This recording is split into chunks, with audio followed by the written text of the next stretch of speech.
Fala pessoal do Instagram, pessoal que acompanha a gente aqui nas redes sociais, seja no YouTube, no Instagram, no nosso site. Esse é mais um episódio do Piccolo Cast, um lugar onde a gente tem dedicado espaço a trocar uma ideia sobre o universo da saúde infanto-juvenil e sempre com uma participação de algum convidado que atua nesse cosmo aí da saúde pediátrica.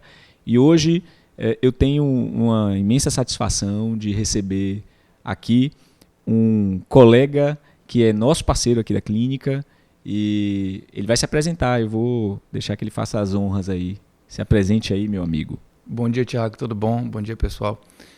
Meu nome é Tarek Brandão, eu sou ortopedista pediátrico.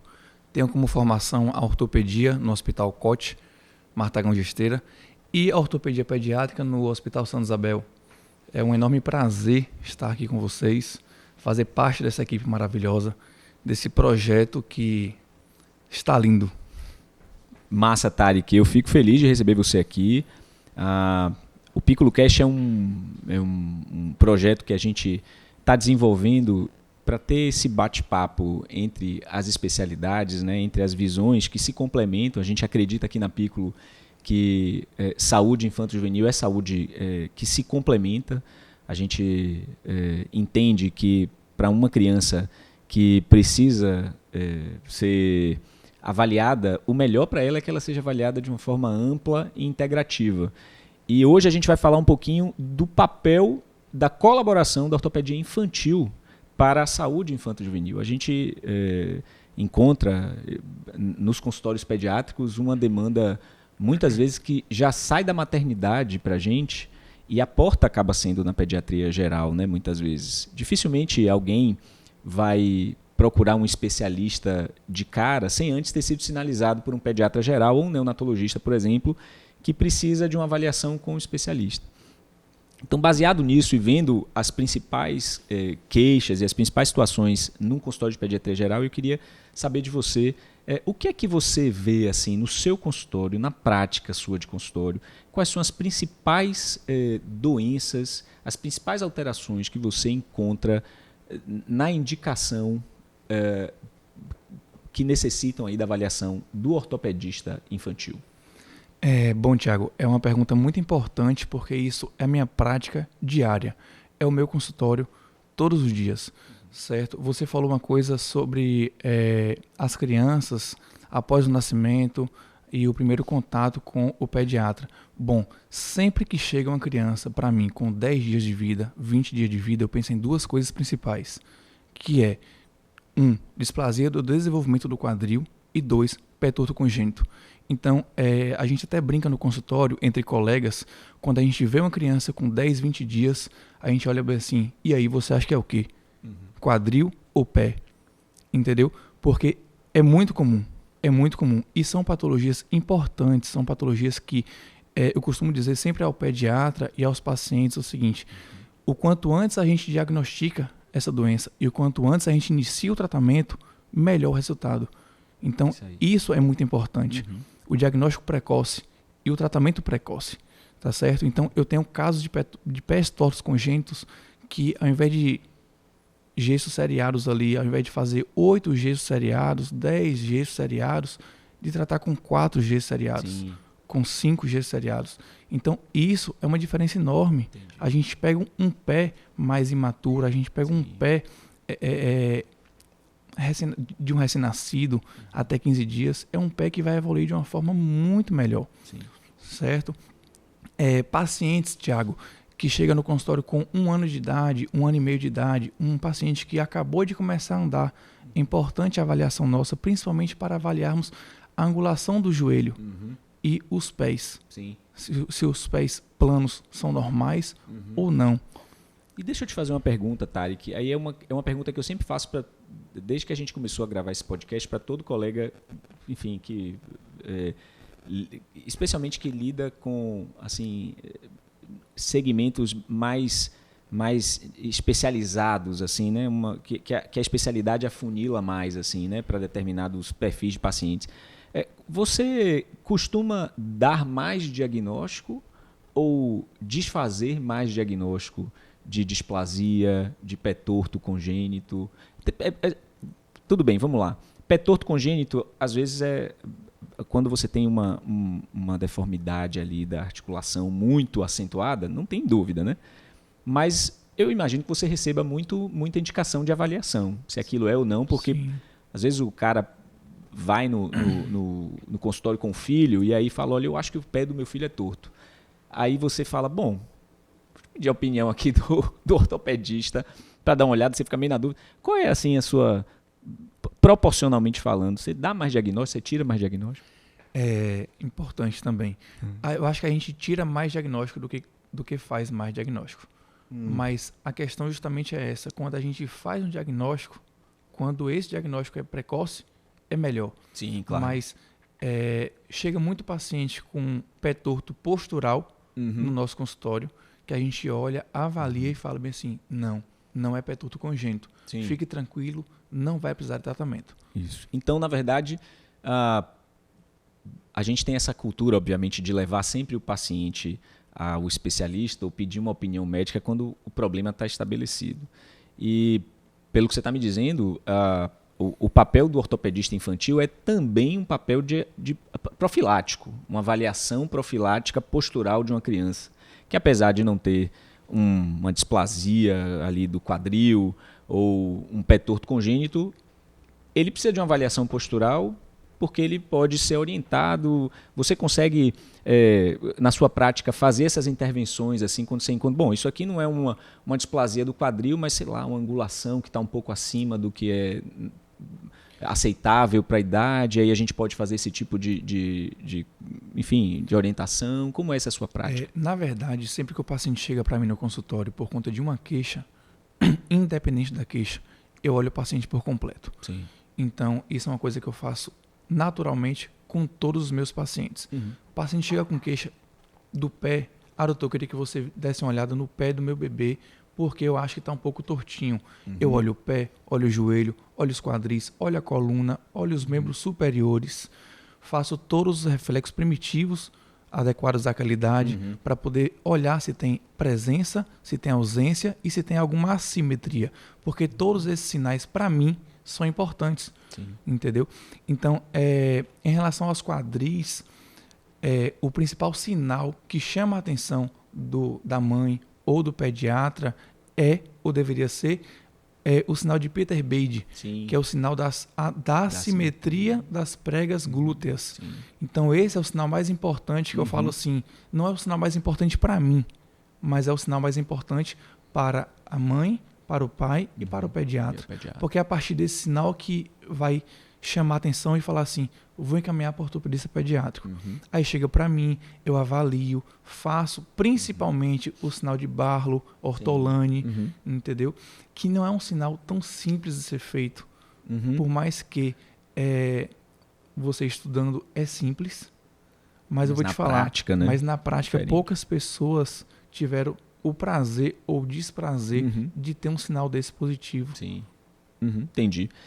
Tá vendo, pessoal? Olha só. Isso é importante porque uma das coisas que a gente bate muito na tecla, isso é uma filosofia da pediatria atual, né? Assim, pelo menos deveria ser, é de que nem sempre a indicação da avaliação do especialista é necessariamente quando você tem algum problema.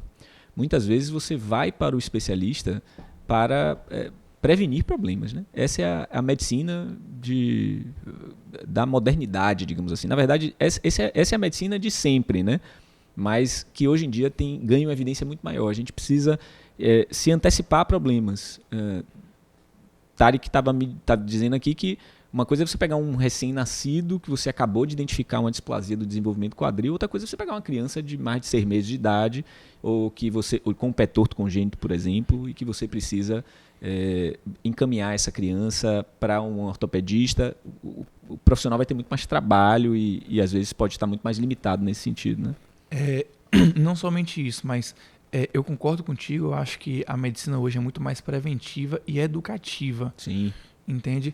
É muito melhor o paciente vir para mim para tirar uma dúvida, eu avaliar o paciente por completo e falar bem assim, olha, vamos ficar de olho aqui. Sim. no quadril, vamos ficar de olho aqui nesse pé. Sim. Ou nesse braço, entende? É muito melhor do que o paciente chegar com 2 anos de idade, com 1 ano de idade, você examinar o paciente, diagnosticar uma luxação do quadril, como acontece. Você diagnosticar uma luxação do quadril um paciente com 1 ano e meio, não tem escolha, tem que fazer cirurgia. E deixa eu te fazer uma pergunta, Tarek. Um paciente que chega tardiamente para você com a luxação de quadril, quais são as implicações e riscos que esse paciente está submetido? O paciente vai ter que ser submetido a um procedimento cirúrgico de alto risco, então onde terá que ser feita a reconstrução do quadril, muitas vezes, mais tardiamente, se tiver associado uma displasia do acetábulo, vai ter que fazer uma outra cirurgia para aumentar a cobertura acetabular, uma acetabuloplastia.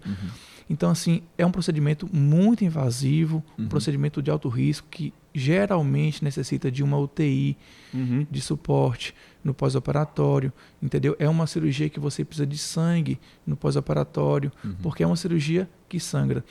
Porém, se você faz o diagnóstico de uma luxação do quadril com um mês de idade, ou antes, ou até 6 meses, você consegue tratar de forma mais simples. E muitas das vezes, nem sempre, mas muitas das vezes a gente consegue fazer o tratamento de forma mais simples. Sim. Por exemplo, o paciente que é diagnosticado com luxação do quadril com 1 mês de vida, a gente utiliza o suspensório de Pavlik e a gente avalia a evolução. Muitas das vezes, esse paciente até 6 meses de vida está com o problema resolvido. Claro, esse paciente vai precisar de um acompanhamento mais de perto, com menos tempo, de 6 em 6 meses, a gente avalia no quadril, porque, como o próprio nome já diz, displasia do desenvolvimento do quadril. Antigamente era chamado de luxação congênita do quadril. Porque acreditava-se que o problema era só no nascimento. Entendeu? E hoje não. Durante o crescimento, durante o desenvolvimento, pode ocorrer. Então, a gente tem sempre que ficar Então, se esse quadril que tem uma luxação, a subluxação, ele é corrigido, ele ainda corre risco durante o desenvolvimento da criança de retornar ao problema? Corre o risco, só que ainda assim, se você faz o acompanhamento adequado, você pega o quanto antes. Você se antecipa, né? E você se antecipa. Isso aí, legal. Então, o tratamento, ele é mais simples. É isso que eu falo sempre para meus pacientes. Quando a gente faz o diagnóstico precoce, o tratamento é mais simples, é menos invasivo, acaba sendo mais barato, entendeu? Deixa eu te fazer uma pergunta. A gente está falando aqui de saúde integrativa e eu queria saber de você quais são as especialidades não médicas que costumam estar envolvidas ali no escopo da ortopedia infantil. Por exemplo, paciente com uma displasia do desenvolvimento do quadril corrigida ali, você fez o suspensório de Pavlik, ele ficou bem e depois ele vai ser acompanhado por você da ortopedia e por quem mais? O fisioterapeuta é importantíssimo. O fisioterapeuta é importantíssimo estar nesse caso. Tá certo? Eu acho que todo paciente da ortopedia ele tem que fazer acompanhamento também com o pediatra. Tá certo? Muitas vezes neuropediatra. Sim. É muito importante. Gastropediatra, mas fora da área médica, na minha prática, não somente da displasia do desenvolvimento do quadril, mas incluindo outras patologias, fonoaudióloga, entendeu? TO, fisioterapeuta. Então, é importante, inclusive por isso que eu acho muito bonito o que você está criando aqui, é o atendimento multidisciplinar. São vários profissionais, áreas diferentes, que estão se unindo e agindo pela pediatria. Legal, isso eu pergunto isso porque toda vez que vem alguém também aqui, a gente sempre traz essa informação, que as pessoas de casa, elas precisam internalizar isso também. A importância de uma equipe multi na assistência de uma criança não é só na pediatria geral, mas em quase todas as especialidades, né? Todos, assim, variavelmente que eu conversei aqui nos últimos episódios, sempre pontuavam a importância de você ter uma boa equipe multidisciplinar envolvida no atendimento desses pacientes. Com certeza, faz toda a diferença. Eu queria te perguntar agora sobre, assim, aspectos um pouquinho mais técnicos sobre a displasia do desenvolvimento quadril e sobre o pé torto congênito, que a gente ainda está na fase mais inicial ali, certo, né? Que são as doenças mais frequentes desses bebês, pelo menos eu digo em consultório, talvez até mais a displasia, o risco pelo menos, né? Os fatores de risco para isso do que do pé torto congênito. Eu particularmente, é uma casuística muito pessoal, eu recebo bem menos de pé torto congênito ou suspeita de do que de displasia do desenvolvimento ou suspeita de. Eu queria que você dissesse, Tarek, assim, para os pais, as mães, os cuidadores, enfim, vovô, quem está assistindo a gente aqui agora, e para os pediatras também, neonatologistas, pediatras de sala de parto, que são quem pegam essas crianças inicialmente. Você falou sobre o sinal de Peter-Bade, que é um sinal que acende a luz amarela. Com certeza. Mas eu queria que você falasse de forma geral, mas para essa turma, assim, quando se preocupar, assim, para a displasia, para o pé torto congênito. Eu peguei uma criança na sala de parto que apresentou isso, angulação assim. Eu recebi, por exemplo, recentemente uma criança que tinha um relato do pediatra que assistiu na sala de parto dizendo que tinha uma hipotonia de quadril. Eu falei, hipotonia de quadril. Não tinha um ortolane positivo, não tinha um Barlow positivo, mas tinha uma hipotonia de quadril e por isso pediram avaliação de ultrassom. E eu queria também que você falasse sobre, além disso, sobre quais recursos diagnósticos assim que habitualmente na prática a gente pode aplicar sobre essas doenças para poder investigar isso melhor. Bom, perfeito. Em relação ao pé torto congênito, certo? Eu acho que o paciente do pé torto congênito, sempre que você avaliar o pé e achar que está um pouco realmente tortinho, eu acho que é importante a avaliação do ortopedista. Por quê? Porque esse pé eu preciso descartar a possibilidade de ser um pé torto congênito. Sim. Então, existem algumas diferenças entre o pé torto postural e o pé torto congênito. A maior delas é que é um pé mais flexível, tá certo? Mas ainda assim, existe o pé torto congênito que ele é menos grave. E existe o pé torto congênito que é muito grave. Sim. Então, é até engraçado isso. Tem pé torto congênito que eu recentemente eu fiz que eu fiz 5 gessos e tratei o pé torto congênito. Já tem outros que é 8 gessos, 10 gessos, porque Sim. o tratamento do pé torto congênito, como funciona? São gessos seriados associados à manipulação articular. Então, eu vou fazendo manipulações do pé e colocando o gesso cruropodálico para poder fixar, deixar daquele jeito ali. E na semana seguinte, eu tiro o gesso e coloco um novo gesso. E vou ganhando essa deformidade aos poucos. Inclusive, na gestação, é possível fazer o diagnóstico do pé torto congênito. Verdade. Claro, pode dar falso positivo ou falso negativo? Pode, mas é possível. E hoje tem mães que me procuram com o diagnóstico no ultrassom. Fala assim, doutor, eu estou fazendo acompanhamento, que eu estou gestante, e fiz uma ultrassonografia, estou aqui com 20 semanas, com 25 semanas, Sim. e foi diagnosticado um pé torto congênito. Eu queria deixar alinhado com o senhor, porque eu queria tratar o mais rápido possível, logo após o nascimento. Inclusive, tem umas que querem que eu vá na maternidade. Já na maternidade para resolver lá na maternidade. Começar a fazer o tratamento já na maternidade. Só um parêntese aí nessa sua fala. Existe alguma preocupação para o pediatra geral que recebe essa criança de investigar outras malformações? Assim, há relação direta com malformações específicas fora... Porque o pé torto congênito acaba sendo uma alteração do desenvolvimento, né? Assim, querendo ou não, da formação embrionária. Eu preciso buscar outra coisa nessa história? Com certeza. Em relação ao pé torto congênito, é importante você avaliar se o paciente é um paciente sindrômico, se o paciente tem associado uma melanomeningocele, se o paciente tem associado doenças como artrogripose, entendeu? Então, é sempre importante avaliar se tem alguma rigidez em outras articulações e algum outro acometimento. É importante, legal. Sim. Isso aí. Ou alguma deformidade, inclusive. Sim. E deixa eu te perguntar, e sobre a displasia congênita ou da displasia do desenvolvimento do quadril? Além do sinal de Peter-Bade, você tem o que mais assim, de evidência num exame físico de uma criança que você está suspeitando dessa patologia? Em relação à displasia do desenvolvimento do quadril, o paciente chega para mim, o principal que é encaminhado é o Peter Bade.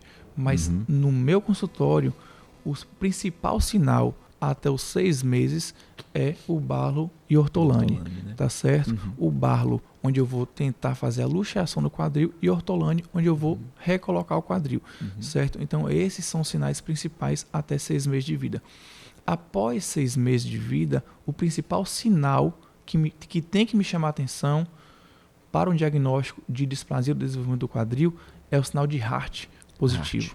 O sinal de Hart é o sinal da assimetria em abdução do quadril. Então, eu vou fazer a flexão dos joelhos, certo? E a flexão dos quadris em 90 graus e vou fazer uma abdução. Então, eu vou abrir as perninhas do bebê. Sim. Se uma perna abre mais que a outra, eu preciso avaliar melhor esse quadril. Então, em relação a exames complementares, até 4 meses de vida, a gente utiliza bastante a ultrassonografia. Né? Tá? A ultrassonografia, no período neonatal, ela não é tão confiável. Então, após o período neonatal, então, a partir da 3ª semana, a partir de 1 mês de vida, é uma ultrassonografia mais confiável. Então, antes disso, eu tenho que confiar no meu exame físico. Sim, exatamente. Após isso, eu vou no meu exame físico e na ultrassonografia. Então, a ultrassonografia vai avaliar através do método de Graf, onde a gente inicia o tratamento a partir de 2C. 2C, né? Isso, 2C. Legal. Essa é uma dúvida grande. Essa é uma eu como pediatra, enfim, fazendo pediatria geral no consultório, pego uma ultrassom dessa e vejo lá. Sinal de Graf 1, sinal de Graf 1A, não sei o que lá, 2... Eu falo, rapaz, e aí, bicho? O que é que eu faço? Fale um pouquinho sobre o Graf aí, essa escala de Graf. Bom, essa o Graf basicamente a escala de Graf, através da ultrassonografia, a gente vai avaliar o ângulo do teto cartilaginoso do acetábulo e o ângulo do teto ósseo do acetábulo. Sim. Então, o teto ósseo é medido através do ângulo alfa e o teto cartilaginoso é medido através do ângulo beta. O 1 está normal. O 2A e 2B, há uma alteração no teto cartilaginoso. E a diferença entre o A e um B é a idade, que um A é menos de 3 meses e 2B é mais que 3 meses. Sim. Então, eu fico muito preocupado quando tem uma alteração do teto ósseo. Então, quando eu pego uma criança com 2C, ou seja, o 2C já tem uma alteração no teto ósseo. Importante, né? Então, do ângulo alfa. Então, aí sim, eu inicio o tratamento. Sim. Tá certo? Massa. Isso é importante porque o pediatra recebe isso, né, cara, o tempo inteiro, essas ultrassons e assim, é o exame talvez... a radiografia de bacia eu vejo menos na prática, assim, né? Mas a ultrassom de quadril é o que a gente mais pega, né? Esses pacientes já saem da maternidade com indicação de fazer. Verdade. E chegam muitas vezes com esse resultado na mão do pé geral no consultório e às vezes a gente fica na dúvida. Bom ter essa informação, é importante. A gente não tem isso muito difundido. E outra coisa que é importante, a ultrassonografia a partir da 3ª semana. Sim, joia. Então nunca fazer antes, assim, preferencialmente, melhor dizendo, não fazer antes. Com certeza. Interessante, bom com lembrar. certeza. Porque muitas vezes saem da maternidade com essa indicação e os pais, às vezes, aflitos, querendo resolver e buscar logo, fazem logo no começo, né? Então, isso é um dado importante. A radiografia a gente utiliza a partir do 4º mês de vida. Sim. Então, geralmente a partir do 6, mas a partir do 4º mês de vida eu já posso utilizar. Tá certo? Maravilha. Tarik, a gente falou aqui sobre doenças que são mais precoces, de identificação mais precoce, assim, de um tempo de vida mais precoce, mas a gente tem também outros temas bem comuns, né, para crianças mais velhas. Uma das coisas que eu vejo muito é uma dúvida que também chega, assim, essas dúvidas da ortopedia pediátrica, para mim, são sempre um motivo de dilema, viu, cara? Porque a gente não é realmente da prática do pediatra, né? A gente está distante muito da pediatria. Acho que o médico, de uma forma geral, está muito distante da ortopedia, né? De uma forma geral. Na pediatria, isso é parecido. Mas eu vejo, por exemplo, crianças ali de, 2, 3 anos que chegam com os pais super preocupados porque o menino tem um joelho tortinho.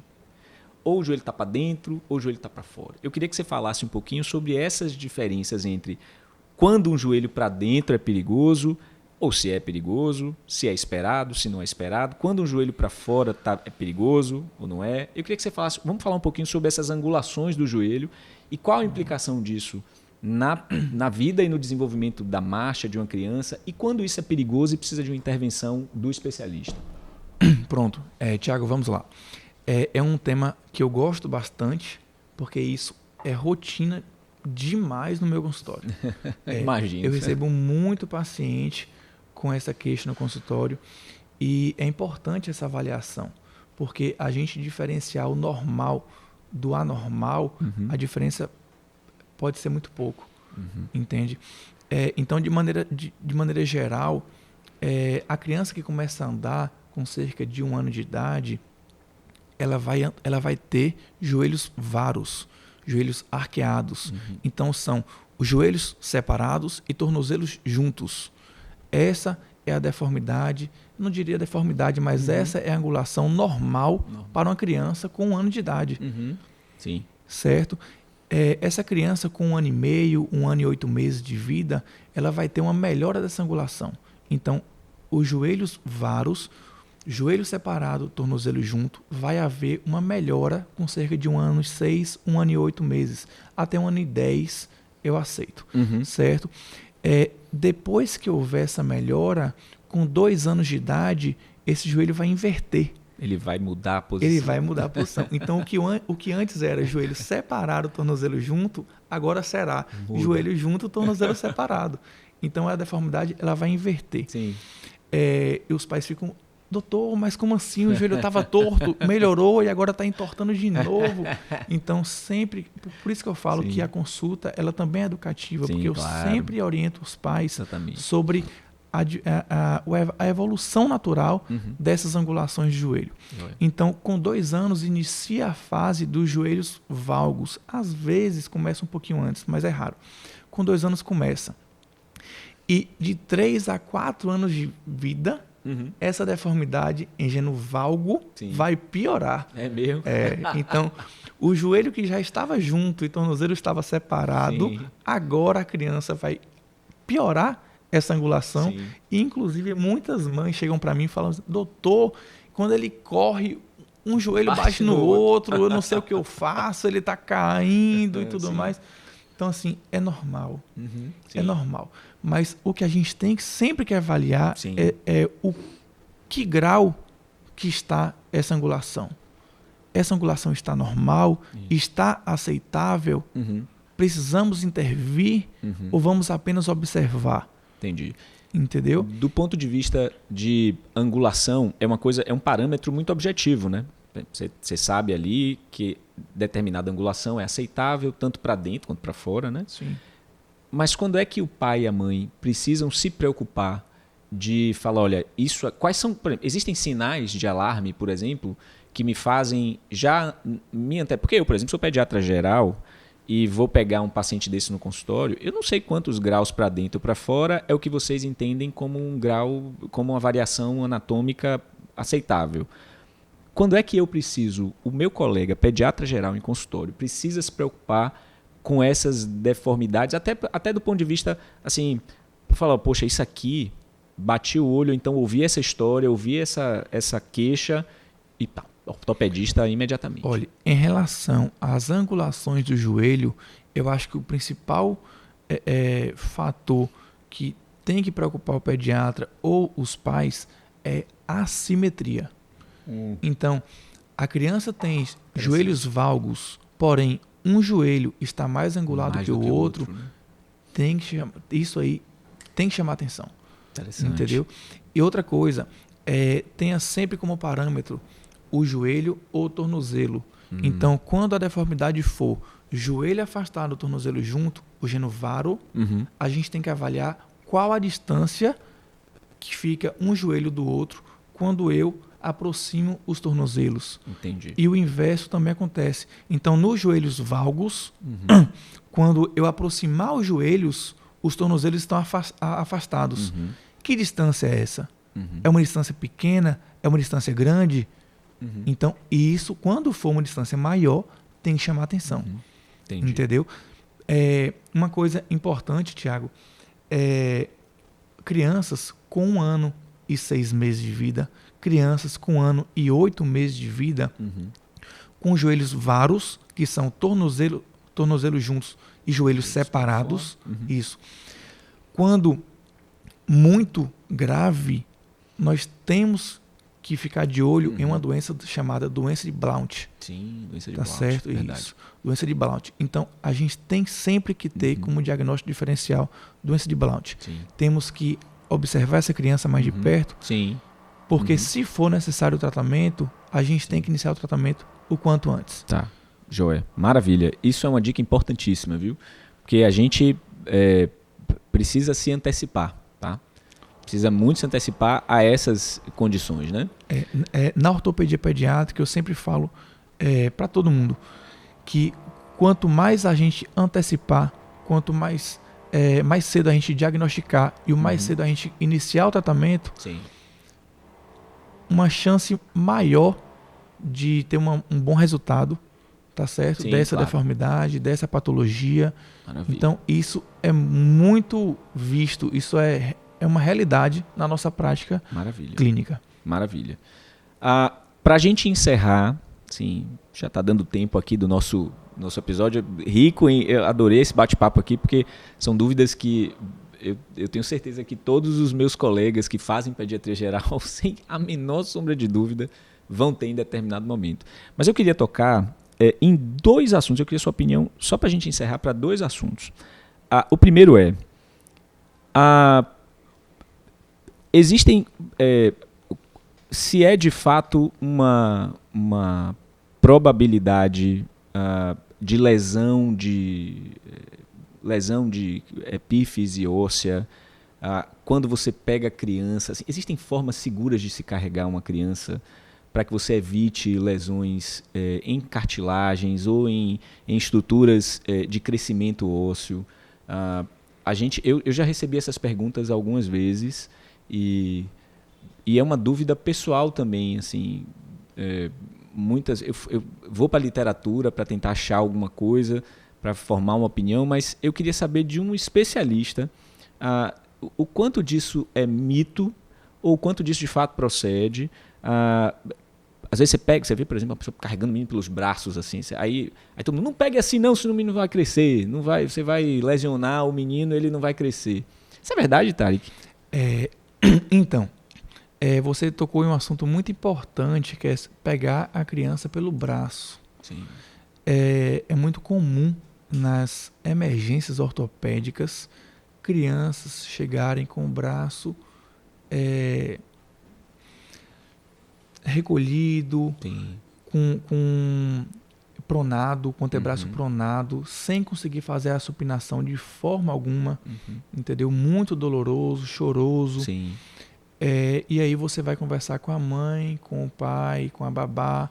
E o que aconteceu? A criança ela ia cair e o pai ou a mãe acabou segurando pelo braço, acabou puxando para evitar que a criança caia. Sim. Ou uma situação parecida. Sim. Mas esse puxão pelo braço, ele pode causar uma luxação da cabeça do rádio. Sim. A gente chama de pronação dolorosa. Pronação dolorosa, exatamente. Acontece muito em crianças de 2 a 5 anos de idade.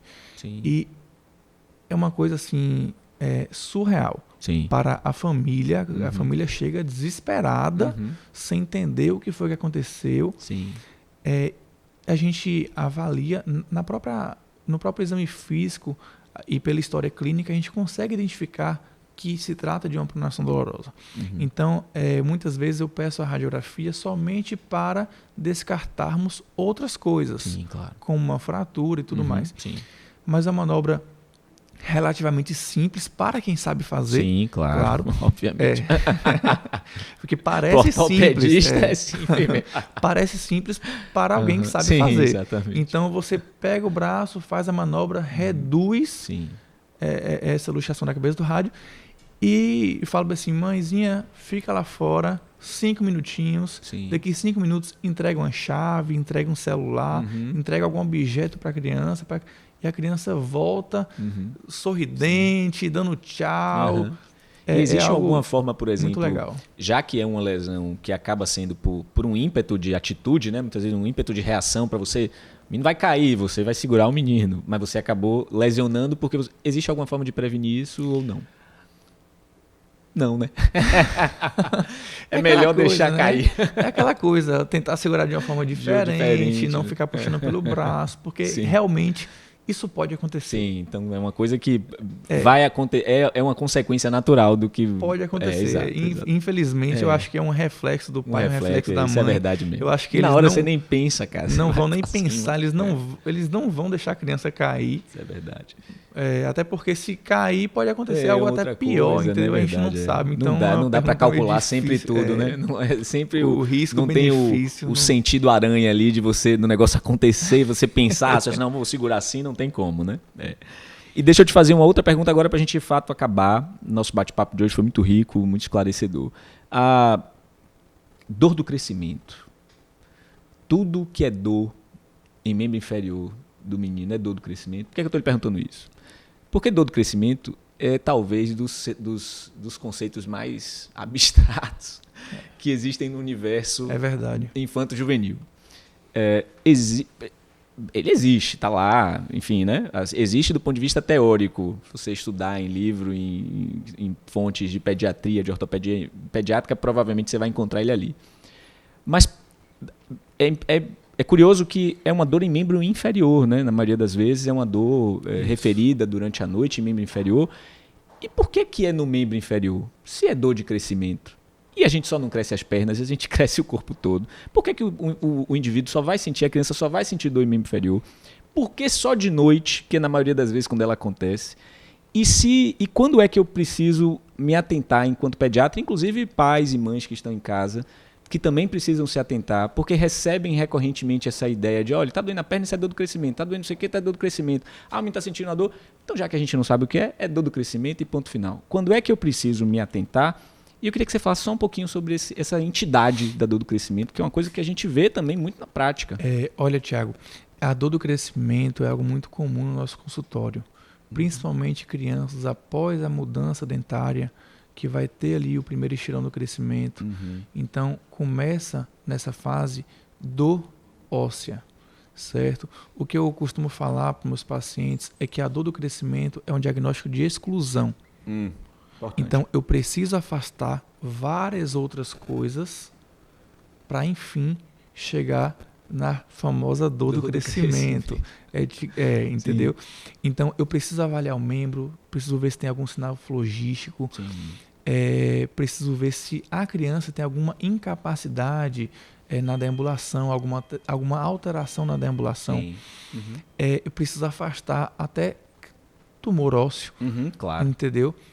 E, enfim, se eu não achar nada de alterado, nenhuma alteração, eu solicito exames laboratoriais para avaliarmos o metabolismo ósseo e, não tendo alteração, eu fico com dor do crescimento.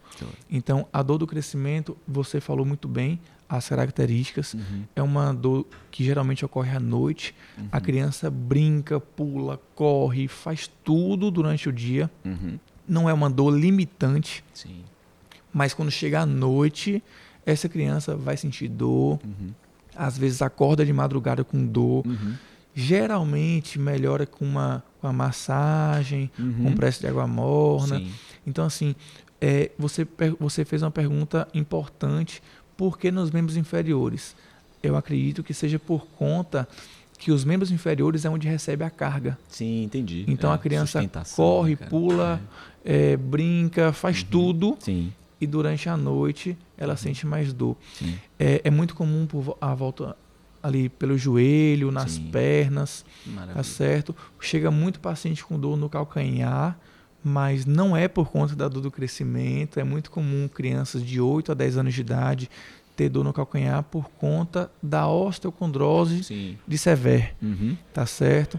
Que é o núcleo de ossificação ali, o núcleo de crescimento do calcâneo, que por conta do estresse Isso. diário que recebe, Isso. acaba Eu, causando particularmente, um fui pouco uma de dor. criança que senti muita dor no calcanhar. mesmo? E nessa fase aí mesmo de vida.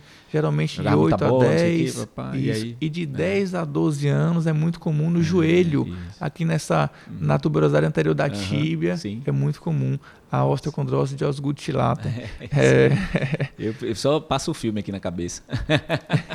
Que eu vejo, eu me lembro que eu senti essas dores. Tiago, voltando um pouquinho, mas eu não podia deixar de falar Sim, diga. sobre só o finalzinho da evolução dos joelhos valgos, Sim. tá certo? Então, de 3 a 4 anos, há uma piora dos joelhos valgos, da angulação dos joelhos, e de 4 a 7 anos, essa angulação tende a melhorar, Massa. tende a vir para o basal. Maravilha. Mas, às vezes, a criança com 7, 8, 9 anos, ela continua com genovalgo acentuado. Sim. Então, isso serve até como alerta, porque não pode, tá certo? A gente tem que tentar corrigir esses joelhos valgos nessa idade para prevenir doenças no futuro. Né? Então, quando a gente faz um diagnóstico de joelhos valgos acentuados, uma angulação não aceita por nós ortopedistas, sim, claro. A gente tratando com 10 anos de idade, com 9 anos de idade, é um tratamento, digamos, menos invasivo e mais simples. Quando esse tratamento não é feito nessa idade e deixa para 14, 15, 18 anos, se torna um outro tratamento no nível totalmente diferente, entendeu? Sim, claro. Porque a criança com 9, 10 anos de idade, a gente tem a nosso favor o crescimento. Sim. Então hoje a gente faz muito, para esses casos, o controle do crescimento guiado. Então a gente para o bloqueio de um lado, cresce mais do outro, no fim a angulação ela corrige e a gente retira aquele bloqueio. Massa. É um tratamento, digamos que simples. Claro, é sempre um procedimento, mas tratamento simples com uma chance de correção absurdamente boa. Pessoal, olha só, esse nosso episódio está chegando ao final. A conversa foi muito boa, Tarek. Valeu, meu velho. Muito bom ter você aqui com a gente, aqui na Piccolo. Obrigado pelo convite. Eu fiquei muito feliz. Assim, a conversa rolou muito esclarecedora. A ortopedia pediátrica é um universo que nós da pediatria precisamos nos familiarizarmos mais. Né? A gente precisa estar mais inteirado e ter a opinião do especialista e poder ter a retaguarda do especialista nesse processo é fundamental. Então, a gente hoje tem esse universo, né, de saúde complementar, integrativa, que precisa explorar melhor assim, os potenciais das especialidades e o quanto isso pode... A gente falou de um mundo de coisas aqui que a porta de entrada é a pediatria geral, muitas vezes, entendeu? Então, a gente precisa realmente se atentar mais na identificação, se atentar mais nos sinais de alarme, entender esses processos, pelo menos das principais doenças, e ter a retaguarda do ortopedista para avaliar conjuntamente, para ser inserido ativamente nesse processo. Você tocou em algo importante, Tiago, que realmente a porta de entrada é a pediatria. Quando o paciente traz o bebê para mim, ou seu filho, para uma avaliação com ortopedista, acredite, já está num grau mais avançado. Imagino. Então, eu acho que a gente... eu gosto muito de tratar de forma preventiva. Exatamente. Sabe? Então, o quanto antes a gente identificar algo melhor. Então, por isso que realmente esse bate-papo é muito importante, muito enriquecedor para mim, para vocês. Com certeza absoluta. Que bom. E assim, é isso aí. Eu fico muito feliz, viu? A gente ainda vai ter outras oportunidades de falar de mais outras coisas. A gente deixou fora desse... Para também não ficar, né? A gente falar de tentar colocar tudo numa coisa só nesse momento. E não tem como, acredite. Não tem, né? Eu sei, eu imagino, cara. Muita coisa. Por isso que a gente vai gravar outras coisas em outros momentos para a gente bater em outros assuntos. Mas esses, pelo menos esses iniciais que a gente conversou, são assuntos que eu queria muito trazer porque eu acho que são coisas muito frequentes, né?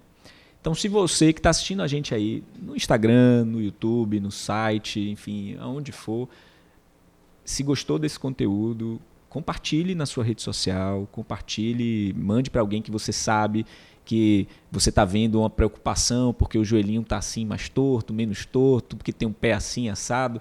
Se você quer tirar as dúvidas a respeito dessas condições, você pode tranquilamente passar esse episódio inteiro aqui para essa pessoa olhar, assistir, que eu tenho certeza absoluta que ela vai tirar as dúvidas. E fica o recado, tanto para pais, mães, pediatras, né? A gente precisa ter um olhar um pouco mais sensível, né, para essas crianças e entender que a gente tem recursos hoje terapêuticos e diagnósticos fantásticos para a gente se antecipar ao problema e não esperar resolver o problema quando ele está aí.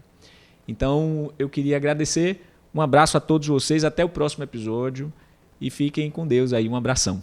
Valeu, pessoal. Valeu, Tarek, um abraço. Valeu, meu amigo. Muito obrigado, viu? Valeu. Tchau.